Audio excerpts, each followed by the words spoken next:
आप QRG hospital Faridabad से हैं, कई विभागों के डायरेक्टर हैं और चूंकि स्वास्थ्य विभाग से आप ताल्लुकात रखते हैं, तो सबसे पहले बात, अभी जिस तरह की एक लहर चल रही है कोविड की सेकेंड वेव में, बहुत मारोमार हमने देखी, चाहे वो ऑक्सीजन के लिए हो, रेमडेसिविर के लिए हो, कई जाने भी गई, जितनी उम्मीद नहीं की थी ना सरकार ने ना किसी भी आम आदमी ने। ओमिक्रॉन जो अब एक नया वेरिएंट बनकर आया है, हरियाणा में भी दस्तक दे दी है, इसकी किस तरह से तैयारी है? Thank you. पर मैं अभी यहाँ पे डिबेट सुन रहा था, तो ये ओमिक्रॉन आने से पहले मैं दो बात कहना चाहूँगा। कल ही रात को मैं एक बैरेटिक प्रोग्राम के लिए इंदौर से लौटा हूँ। अभी इंदौर का यहाँ जिक्र आया था, तो डेफिनेटली जब मैं वहाँ पे टैक्सी में बैठ के मेडिकल कॉलेज तक जा रहा था, अरविंदो मेडिकल कॉलेज, तो मैं देख के हैरान रह गया कि फरीदाबाद और वहाँ पे कितना डिफरेंस है। फिर वहाँ पे भी काफ़ी कुछ ट्रैफिक जाम रहता है, तो हमने शॉर्टकट लिया। तो झुग्गियों की बात आई तो झुग्गियों के पास भी वहाँ पे बहुत क्लीन था। फिर मैंने उससे टैक्सी ड्राइवर से पूछा कि यहाँ पे ऐसा क्यों है भाई, इतनी सफाई क्यों है? कहता जी हम 5 साल से नंबर 1 हैं, तो हमारे सब लोगों को, समाज के लोगों को डर है कि हम नंबर 2 ना हो जाएं, इसलिए यहाँ पे कोई कचरा डालता है तो लड़ता नहीं है, दूसरे के कचरे को हम उठा लेते हैं। तो मैं इस मन से आम जनता का आह्वान करना चाहता हूँ कि यह फरीदाबाद में हो सकता है। 2022 के लिए हम सब शपथ लें, प्रशासन वाले भी, मैं डॉक्टर भी और पूरी जनता भी, कि हम फरीदाबाद को नंबर 1 बनाने की आम आदमी के सहयोग से बिना नामुमकिन है। हर किसी का सहयोग इसमें चाहिए, लोगों की मानसिकता बदलनी होगी, तभी ये अचीव किया जा सकता है। दूसरी बात मैं ये कहता हूँ, जो पिछली बार भी मैंने मन से बोली थी कि हम सब प्रयास तो कर रहे हैं। मैं डॉक्टर पेशेंट को बचाने का प्रयास करूं, पर मेरा पेशेंट ना बचे तो क्या हमारा प्रयास ईमानदारी भरा प्रयास है क्या? हम संकल्प कर ले कि हमें जो भी काम करना है ईमानदारी से करें, तो ये इतनी डिफिकल्ट टास्क नहीं है कि हम फरीदाबाद को क्लीन ना कर सकें। अब मैं आपकी बात करता हूं, जो आपने बोला क्वेश्चन ओमिक्रॉन जी। सबसे पहली बात तो जो हमारे यशस्वी प्रधानमंत्री जी हैं, उनकी इतनी अच्छी सोच थी कि उनको आगे पता था, इसलिए हमने बहुत जल्दी से अपना वैक्सीनेशन प्रोग्राम चलाया और उसी ड्राइव में QRG ने 35,000 वैक्सीनेशन फ्री करी। आज हमारे पूरे देश में करीब माना जाए तो 80% से ऊपर के लोग वैक्सीनेटेड हो चुके हैं, जिनको कि दोनों वैक्सीन लग चुकी हैं। अब ये जो ओमिक्रॉन आ रहा है, इसका ये इफेक्ट है कि ओमिक्रॉन का जो एक्चुअली से बहुत ज़्यादा, मैं कहूँगा कि जो हमारी प्रिकॉशंस हैं, प्रिवेंशन इज़ बेस्ट क्योर। जो हमारी प्रिकॉशन जो है, 2 गज की दूरी है, और जो हमें गवर्नमेंट की गाइडलाइन है उनका पालन करें कि मास्क लगाएं अपना। मेरे गले में अभी मास्क है, मैं बाकी के नहीं देख पा रहा हूँ, तो बोलने के लिए मास्क हटाया। तो हमें ये ध्यान रखना है कि जो हमारी प्रिकॉशन, क्योंकि प्रिवेंशन इज बेस्ट क्योर। हमने देखा सारे हॉस्पिटल भर गए थे, और हम बात कर रहे हैं ओमिक्रॉन की, पर क्या आपने डेंगू की बात करी? मैं इस शहर में पिछले 8 साल से देख रहा हूँ, 8 साल में डेंगू आता है, उसका तो प्रिवेंशन बढ़ाइए। बिल्कुल, देखिए जाहिर सी बात है, बड़ी चुनौतियां थी। पंकज सिंगला जी, आप युवा मोर्चा के अध्यक्ष भी हैं, किस तरह की चुनौतियां रहीं? क्योंकि इस तरह की परिस्थितियां थी कि बेड भी नहीं थे फरीदाबाद के अंदर और लोगों को इलाज नहीं मिल पा रहा था, तो किस तरह की चुनौतियां रहीं और किस तरह से पार सरकार ने उसको पाया? क्योंकि युवा मोर्चा के कंधों पर भी कई सारी जिम्मेदारियां थी और कई सारी ड्यूटीज़ जो थी वो लगाई गई थी, चाहे वो लोगों को खाना बांटने के लिए हो, चाहे ऑक्सीजन कंसंट्रेटर्स पहुंचाने के लिए हो। जैसे आपने देखा, जब दूसरी हमारी वेव आई, उसमें सबसे मेन रोल हमारे युवा मोर्चा, भाजपा युवा मोर्चा ने करा। जब प्लाज्मा की जरूरत पड़ी थी सबको, तो लोग प्लाज्मा देने के लिए घर से बाहर नहीं निकल रहे थे, और हम उन लोगों से कांटेक्ट कैसे करें जो पॉजिटिव से नेगेटिव हो गए। उसके लिए हमने लिस्ट ली BK हॉस्पिटल से, उन्होंने सारी टोटल हमें लिस्ट प्रोवाइड करी। हमने उस लिस्ट को विधानसभा वाइज बांटा, सेक्टर वाइज बांटा। हमारी पूरी टीम ने मिलकर कॉलिंग करी सारे लोगों को, उनको समझाया कि अगर आप प्लाज्मा डोनेट करेंगे तो उससे लोगों की जान बचेगी, और उनको हमने free of cost antibody test कराया, और उनको घरों से हमने अपनी गाड़ी से पिक करा, उनको डोनेट करा के उन्हें घर छोड़ा। हाँ बिल्कुल। श्वेता बढ़ाने जी, आप गवर्नमेंट हॉस्पिटल से भी हैं, डॉक्टर भी हैं और सोशल वर्कर के तौर पर भी काम करती हैं, तो पहला तो यही कि क्या चुनौतियां हैं अभी भी, क्योंकि स्वास्थ्य को लेकर क्या फरीदाबाद पूरी तरह से तैयार है? बिल्कुल। अभी पिछले साल अगर देखा जाए, जो दूसरी वेव आई थी, तब बहुत तरीके के चैलेंजेस आए थे, बहुत ही डिफ़िकल्टीज़ आई थी। तो इस बार उस चीज़ को लेकर ऑक्सीजन प्लांट्स बना दिए गए हैं फरीदाबाद में, प्राइवेट हॉस्पिटल्स में, गवर्नमेंट हॉस्पिटल्स में, जिसमें कि उनकी कॉन्सेंट्रेशन 4500। श्वेता जी थोड़ा माइक आप पास में। तो उसकी बहुत अच्छे से तैयारी कर दी गई है, जो कि लास्ट वेव में बहुत ही ज़्यादा चुनौती रही थी। सेकेंडली, इसमें यह भी कर दिया गया कि ऑक्सीजन कॉन्सेंट्रेटर्स अब जो हैं इजीली अवेलेबल हैं, थर्डली वैक्सीनेशन का जो प्रोग्राम है, अभी कल आपने देखा होगा, अब तो 15 to 18 एज ग्रुप के लिए भी वैक्सीनेशन स्टार्ट कर दी जाएंगी। बूस्टर डोज का भी ऐलान हो गया है। तो वैक्सीनेशन कैंप्स लगाए गए हैं और सैम्पलिंग इंक्रीज़ कर दी गई है, क्योंकि ओमिक्रॉन वेरिएंट के लिए पूरी तैयारी की जा रही है। प्रशांत जी, जिस तरह आप पलवल से हैं, पलवल से आप यहाँ आए हैं और फरीदाबाद और पलवल का भी एक महत्वपूर्ण रिश्ता है जो हमेशा से ही रहा है। कोविड के टाइम की हम बात कर रहे हैं और आप भी केसी प्रशांत पाथ लैब से हैं। कोविड के दौरान टेस्टिंग भी भारी संख्या में एकदम से एकाएक ही बढ़ानी पड़ी। सरकार ने भी बोला कि जो एक रोज़ाना कम से कम 40 से 45 हज़ार RT-PCR ही होगी, जो रैंडम दूसरी टेस्टिंग है वो कम प्रतिशत में की जाएगी। किस तरह की वो स्थितियाँ सी कैसी, अब किस तरह की टेस्टिंग है जो की जा रही है? दोनों ही हालातों में क्या फ़र्क है एक साल के अंदर? जब कोरोना शुरू हुआ उस समय पे सब जगह से सैंपल लेकर के गुड़गांव या दिल्ली जा रहे थे और पलवल फरीदाबाद को बिल्कुल ही अछूता रखा गया। उस समय पे कोई भी टेस्टिंग फैसिलिटी अवेलेबल नहीं थी। 2020 में जब CMO साहब से परमिशन की भी रिक्वेस्ट की गई बार बार, तो भी हमें कोई अच्छा रिस्पांस नहीं मिला। पलवल से सैंपल कलेक्ट नहीं हो रहे थे। जाते जाते करीब करीब नवंबर 2020 में हमने अपनी लैब की शुरुआत की जी। और वहाँ से पलवल को एक ऐसी चीज़ RT-PCR टेस्टिंग की सुविधा मिली जो कि फरीदाबाद में भी उस समय पे नहीं थी। सेकेंड वेव के दौरान में हमने काफ़ी लोगों की सेवा करी। कई हज़ार लोग जो है पलवल के उसके आसपास के क्षेत्र से निकल कर के पलवल आते थे। इवन फरीदाबाद से भी पलवल आए जिन्हें उस समय RT-PCR की ज़रूरत थी और वो अपने टेस्ट करा पाए और टाइमली रिपोर्ट ले पाए। सेकेंड वेव इतनी ख़तरनाक थी कि ना बेड्स मिल रहे थे, ना टेस्टिंग हो रही थी। उस समय पे केसी प्रशांत पैथ लैब ने अपना दायित्व समझते हुए लोगों की टेस्टिंग विदिन 24 आवर्स अवेलेबल कराई। और साथ ही साथ अभी डेंगू के टाइम पे हमारी सिस्टर कंसर्न है अपना ब्लड बैंक, उन्होंने डेंगू में सबसे ज़्यादा काम किया। फरीदाबाद और पलवल में अगर लगाया जाए तो सेकंड नंबर पे अपना ब्लड बैंक ने प्लेटलेट्स दिए हैं। बिल्कुल बालकृष्ण जी, एक सबसे बड़ी दिक्कत देखने को मिली थी कि जब प्राइवेट हॉस्पिटल में लोग इलाज करा रहे तो एक लूट देखने को मिली और उस पर कार्रवाई भी सरकार की तरफ से बहुत बड़ी संख्या में की गई। क्या इस बार सरकार की तरफ से कुछ सख्ती है या प्राइवेट हॉस्पिटल्स अपने आप को लेकर तैयार? ये मैं इस बात से पूरा अतिशयोक्ति आपकी बात से पूरी तरह सहमत नहीं हूँ। सबसे पहले हमें ये समझना चाहिए कि एज ए जनता मैं एक बात कहता हूँ कि हमें ये अपना पक्ष समझना चाहिए कि हमारा क्या दायित्व है। हाँ, ट्रीटमेंट की बात क्यों आ रही है, प्रिवेंशन की बात आनी चाहिए। जो हमें PMO ने गाइडलाइन दी है उनका पालन करें। अभी ओमिक्रॉन जैसे मैं बोला, जो लोग डबल वैक्सीनेटेड हैं उनका हार्डली एडमिशन होगा। जो लोग वैक्सीनेटेड हैं, और ओमिक्रॉन आने से पहले कल PMO की गाइडलाइन आ गई है कि जो हेल्थ केयर वर्कर हैं उनको 3rd डोज लगेगा, उनको बूस्टर लगेगा, और 12 से 18 साल के बच्चों को, क्योंकि हमारी रिसर्च हो गई है, उनको हम कर रहे हैं। उसी के लिए हमने QRG में 3 जनवरी से 12 साल से ऊपर के बच्चों का वैक्सीनेशन प्रोग्राम का हमने गवर्नमेंट की गाइडलाइन पे बनाया है। जहाँ तक बात आती है लूट की बात आती है, उसमें मैं आपको अपना पक्ष बता देना चाहता हूँ। कई बार पेशेंट बड़ा क्रिटिकल होता है और जब एक मानव जीवन की बात आती है जो 84 लाख योनियों के बाद में मिलता है, तो पूरा हॉस्पिटल उसको जी जान लड़ा देता है। तो जो कॉस्ट ऑफ द ट्रीटमेंट है वो ड्राइव ऐसे नहीं होता। लास्ट में यदि 1000 में से 1% चांस है बचाने के, तो उसके लिए प्रयास किए जाते हैं।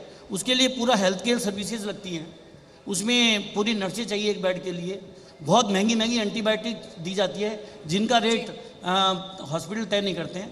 तो मैं फिर दोबारा इस बात पे आना चाहता हूँ कि हमें हेल्थ केयर में इतने बेडों की, पिछली बार भी मैंने बोला, ज़रूरत क्यों है कि हम प्रिवेंशन इज बेस्ट क्योर, हम अपने आसपास के एनवायरनमेंट को साफ कर लें।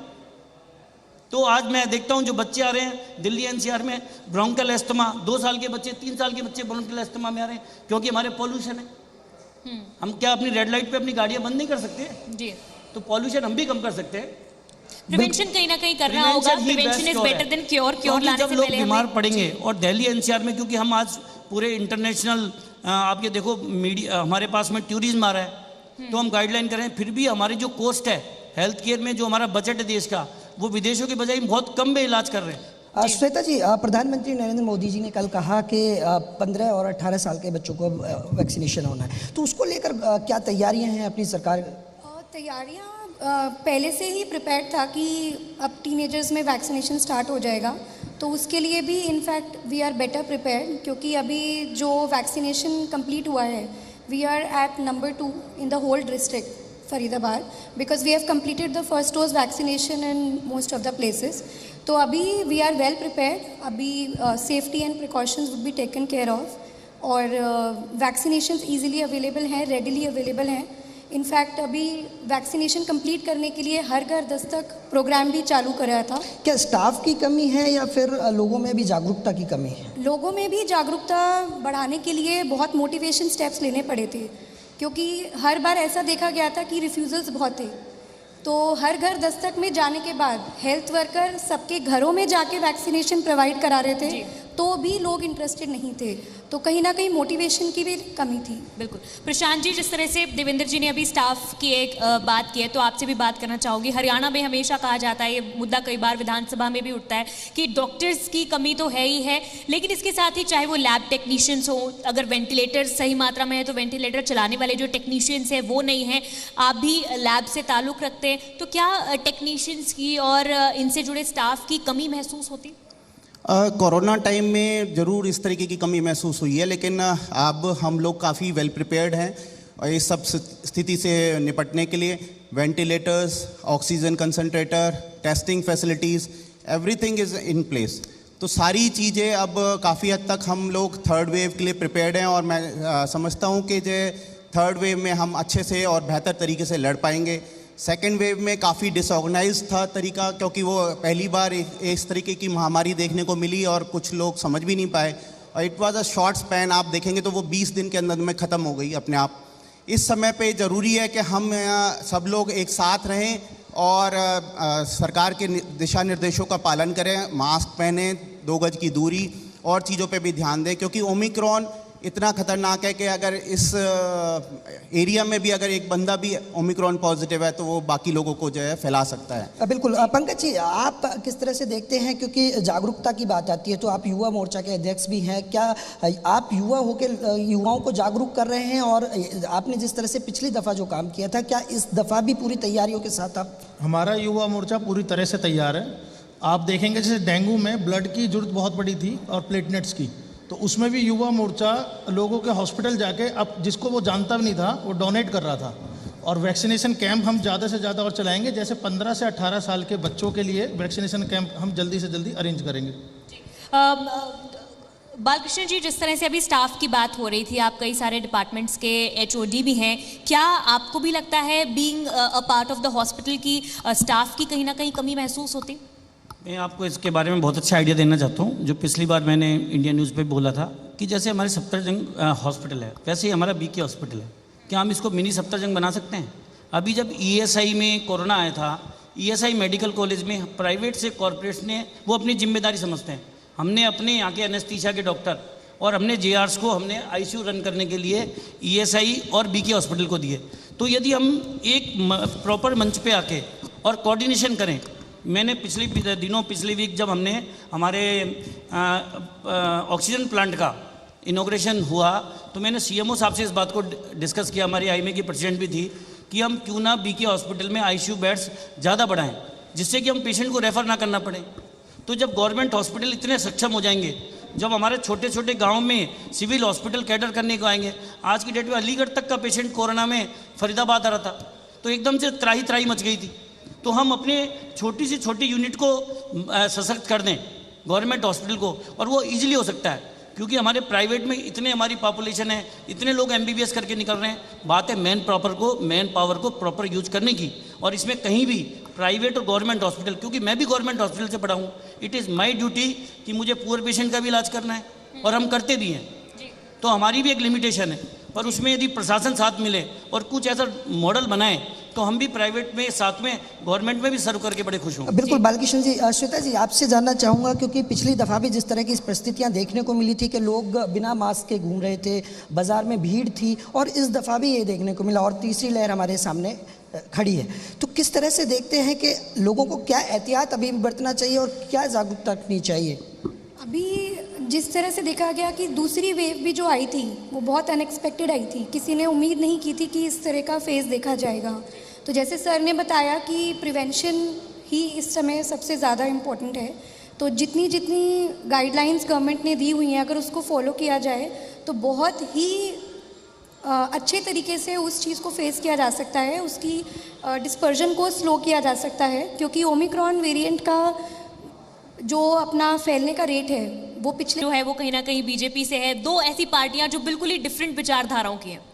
नहीं, हमारे उनसे विचार अलग हैं। हम अपनी भाजपा पार्टी के साथ हैं जी। और हम भाजपा में अपना विचारों के साथ आए हैं और मोदी जी के विचारों के साथ हम भाजपा से जुड़े हुए हैं। हमारा उनसे कोई विचारों से मतभेद है, हम अपनी भाजपा के साथ हैं। जी, कोई इन्फ्लुएंस तो नहीं होता किसी नहीं, ना हमारा किसी कुछ के उनसे इन्फ्लुएंस नहीं। जी ठीक है। और अभी ओमिक्रॉन को लेकर क्या नई चीजें हैं, युवा मोर्चा किस तरह से काम करेगा बच्चों के लिए, जिस तरह वैक्सीनेशन भी आ गई है, क्या आप लोगों के पास जो मिनट्स हैं, मीटिंग्स हैं वो बनकर आई हैं, किस तरह कैंप्स लगाने हैं? हमारे को 15 से 18 साल के ज़्यादा से ज़्यादा बच्चों को वैक्सीन करना है। उसके लिए हम युवा मोर्चा हर मंडल में अपने अपने कैंप लगवाएगा। जी